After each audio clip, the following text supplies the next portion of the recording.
Hit a run, dog. Let's see it. We got a lot of wind out here today. It's not like we're like falling over or anything, because that's not happening. But we know it can't help for having some decent audio, so coping. Get some coping, buddy.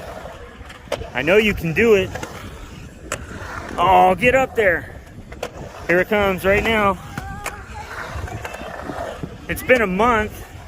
It's been a month for Killy. Let's see if we can get him on one more run. Hey, Seth, say what up to the boys. What up, dudes? Seth had his first day skateboarding out here. I spent a lot of time with him going around the bowls. Oh, your knee's not exhausted. You don't want to say that around the old men, man. Some of these guys will eat that up, and we don't want to cast that kind of spell. Oh. What is going on here? You got the tail drag. I love the tail drag. Personally, I think the little tail drag method, when you really kick up super high, I think that's safe. It's super controlling. It doesn't seem that way. So I have a lot of dudes that always ask me what I ride. Like all the old videos, guys. I don't know, because I ride different stuff all the time. It's confusing to me, so I have to go watch the video, and it gets a little hectic. So from now on, every video, I'm gonna tell you what I'm riding today. This is my 10-inch label. This is the board I hurt myself on recently. I got the Mission 10 Gullwing trucks. I got 63 millimeter black rain skates. The trucks on this guy are a little loose. That's why I looped out the other day and hurt my wrist. This is my other board. This is a combo. It has a Jeff Grosso nose. It has a 9.25 black label OG bars tail. It was Alva deck originally. This one has a 16-inch wheelbase, Indy 169 hollows. I love the heck out of this truck. I love the heck out of these wheels. These are also 63 millimeter. I'm gonna do a run on each and see how it goes. It's gonna go good. My wrist is still in a lot of pain. Not a lot of pain. It's not as much as it was. You know, it's a little better. It's improved. But I'm gonna talk about that when I get down into the truck, because this audio is probably ruined. All right, man. Couple runs back. I never tightened them up. I probably should have.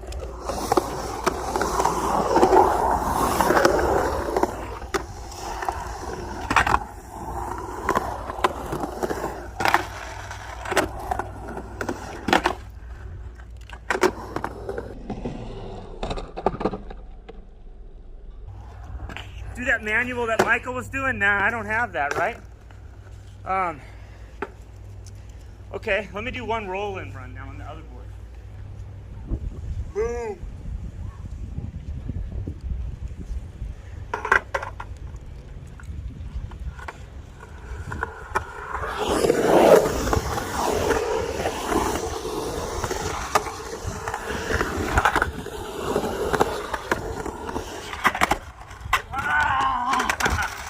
I haven't lost it that much. Do it again. Hold on. All right, dude, so I gotta tell you and be honest, I think my gold wings need to be tightened up quarter turn. These Indies feel freaking nice. Indy 169, they feel nice. These wheels, I love these Spitfire 99A, 63 millimeters. I think they call them the big heads. I dig those. My custom deck, it's the bomb. I gotta get some more of these made. I need to give one to Michael McDonald, man, for hooking me up with the great content.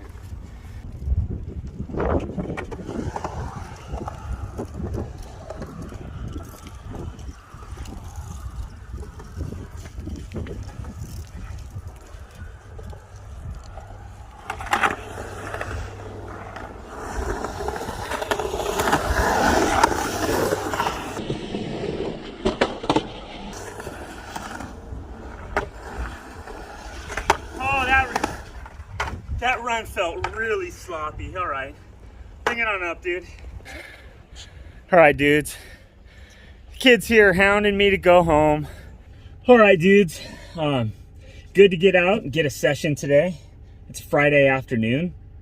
It's, my wrist improved a lot, and I really worked on, when I did the wheelies that day, that bike is so hard to pull up. That night, my wrist was really hurting. I became really aware of a bone right in here that's been hurting bad.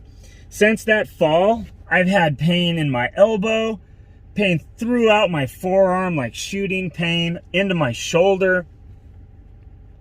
It's been pretty major. And I realized that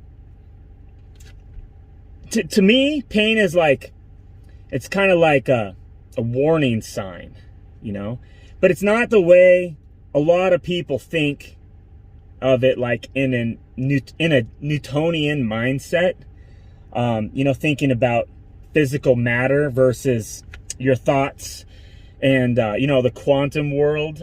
You guys know, I tend to think that we're in a simulation. I don't think, I know it, but it's like proving it to yourself to where you don't have to take anything you see in this outside world as evidence because you know it for a fact. I feel like 2020, 2021, in my own life, there's this real war against morality and thinking and living the right life, and I think I heard, I forget what skateboarder it was. It was a pro skateboarder, like OG skateboarder. And he was on a Love Letters, Rip Grosso. Moment of silence for Grosso. But he said, I think of skateboarding as a karma stick. And, I kind of think as life is sort of like a karma stick.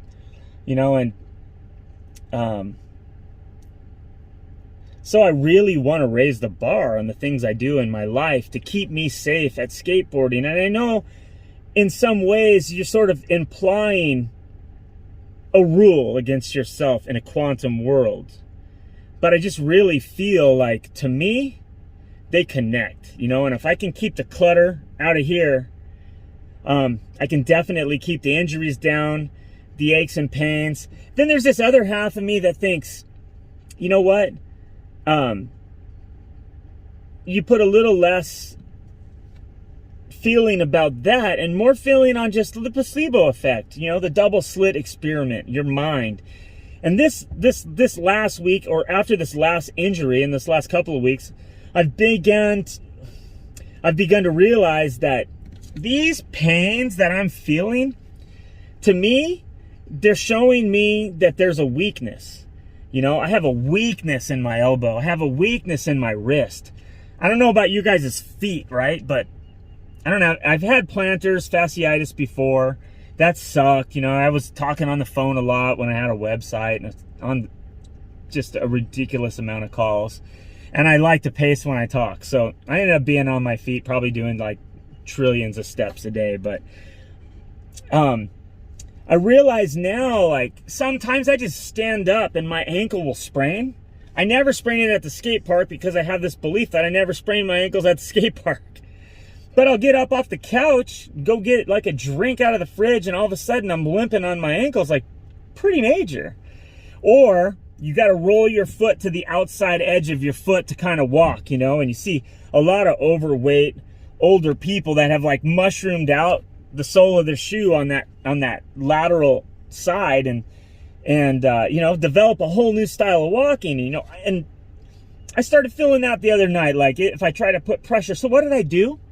I purposely put pressure on the inside of my foot, even though it hurt. I toughed through it, I got tough and I just did it anyway.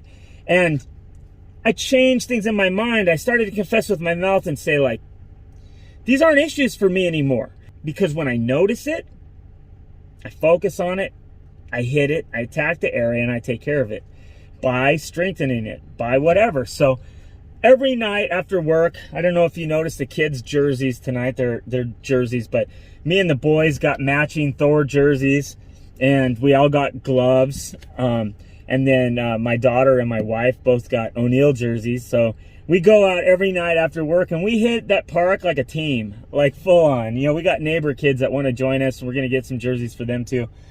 But, you know, it's super fun, but it's making me focus on this lack of exercise that I've had. And some people say, hey, dude, are you going to quit skateboarding for bikes? You know, no way, dude. I love skateboarding, not even a chance. But cross training them both is super fun, because if the ground's wet, if it looks like rain, whatever, I can always go on the bike, right? I rode that cruiser bike with the fat tires in the snow, and that was super fun. So, you know, take those aches and pains and don't look at them as a sign to quit. It's not a sign to quit. It's a sign to focus attention on that area and build it up and strengthen it. So when I do these loops around the track every night after work, and sometimes they're last night, for instance, lost my camera. So last night, for instance, we're all jerseyed up. I'm about to lose it. We're all all right, we're gonna be on a little tilt. So last night, we're all jerseyed up. We're headed out to that park, and they got like one of these like group meetups where they have like this super buff dog that gets out there, and you know, he has like the home workout thing, meeting in the park kind of deal. And they're all at this little workout area, you know, Texas provides around all of our jogging trails. It's pretty awesome living in Texas. But my wife goes, I asked my wife, actually, I go, hey, do you dare me to go over there and pull up in the middle of that whole class and go grab push-ups off that, it's sort of a low incline bar, so it's about 12 inches off the ground, you know, and because my wrist hurts, I can't go flat, so it has a bar. And I get on it, and she's like tripping, because I just pull up, put my bike on the kickstand, and do like a bunch of push-ups. So each lap, I do a set of push-ups. And then, you know, and I'm knocking out 25. The first night I did it, I struggled, dude. Like, I struggled to get 25 probably, but I struggled afterwards, almost like my body released a bunch of lactic acid and toxins and poisons and whatever. I felt like, ooh, I'm gonna Ralph. The second night, solid, felt good, and I have no more pain. So, I mean, you'd think coming from a whole arm that's jacked all the way to the shoulder, doing something like that would hurt me. So, is it the exercise? Is the fact that I strengthened it up? Or is it the mindset? You know, I go with the mindset, you know. You prove your faith by following through and pumping the set. So anyway, take this time, ponder the idea for a little bit, you know. If the inside of your foot's making you want to roll your ankle out because you got some pain, force it with the mindset that everything you do is going to strengthen your body and you're going to recover. If we all did that more, we'd be skateboarding longer, we'd be having more fun, and less of you guys would quit. I know there's a lot of you guys that quit, you get hurt. You know, we got to watch these belief systems. So if we feel like, you know, I talked to David Seal the other day in a comment section. It's like, dude's active, it's all get out. Dude races motocross, bikes, all kinds of things, skateboarder, you name it, surfer. Never had any injuries, 49. He went out and took like a whole bunch of injuries. I'm talking broken bones, pins, plates, all over the place, and all these different sports. And he's like, it's changing his mindset. Now, I don't know David Seal that well, and I'm hoping he's going to turn it around, you know, and I'm sure he is, because he's one of those go-getters. He's not stopping. He's still doing it. So eventually we get desensitized to it. You know, our wrist starts feeling better, and we get back out there, and, you know, maybe we're good. But there's some of you guys that you maybe keep thinking about it. And that's a dangerous way to be. So be positive, get out there, and knock it out of the park this weekend. Peace.